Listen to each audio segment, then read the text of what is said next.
झेनाइडा से मात्र 7 किलोमीटर दूर स्थित ये मंदिर। चलो इस मंदिर का इतिहास जानकर आ जाओ। এই যেটা দেখতে পাচ্ছেন এটা হচ্ছে নলডাঙ্গা মন্দির। এটার ইতিহাস হচ্ছে অনেক পুরাতন। ঝিনাইদহ नलडांगा ইউনিয়নে অবস্থিত মন্দির এটি। 1617 में बाबा बहादुर ने पहली बार हिब्राई नलडांगा मंदिर की स्थापना की। उन्होंने कुल 7 मंदिरों की स्थापना की। इनमें उल्लेखनीय है श्री श्री सिद्धेश्वरी माँ का मंदिर, काली माता मंदिर, लक्ष्मी मंदिर, तारा मंदिर, बितन मंदिर, 20 विभीषिका मंदिर। এটার ইতিহাস অনেক বড়।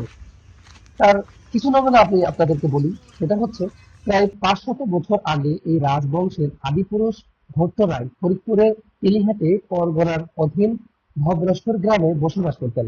তারই এক উত্তরাধিকারী সূত্রে শ্রী বিষ্ণু দাস হাজরা নলডাঙ্গার রাজবংশ প্রতিষ্ঠা করেন।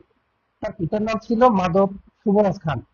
বৃদ্ধ বয়সে বিষ্ণু দাস ধর্মের প্রতি বিশেষ অনুরাগী হয়ে সন্ন্যাসী হন এবং ফরিদপুরের ভদ্রেশ্বর হতে নলডাঙ্গার নিকট হরাসিং গ্রামে চলে আসেন। ভীগবতী নদীর তীরে এক জঙ্গলে তপস্যা শুরু করেন। ঘন একটা জঙ্গল ছিল এখানে, যে জঙ্গলের ভিতরে তিনি তপস্যা শুরু করেন। এটা 1590 সালে মোগল राजा एक युग में बेगमती नदी के द्वारा राजधानी के राजमहल जा रही थी। तब सैनिक रास्ते में रसद संग्रह के लिए खोज में निकले और विष्णुदास सन्यासी को तपस्या में लीन अवस्था में देखते हैं। इस समय विष्णुदास सैनिकों को बहुत जल्दी रसद इकट्ठा करके देते हैं। इससे सूबेदार मानसिंह खुश होकर सन्यासी को 505 पुस्तकें दान में दे जाते हैं। मतलब वह राजा उसे खुश होकर उसके प्रति 5 पुस्तकें उसे यूं ही लौटाकर दान में दे जाते हैं।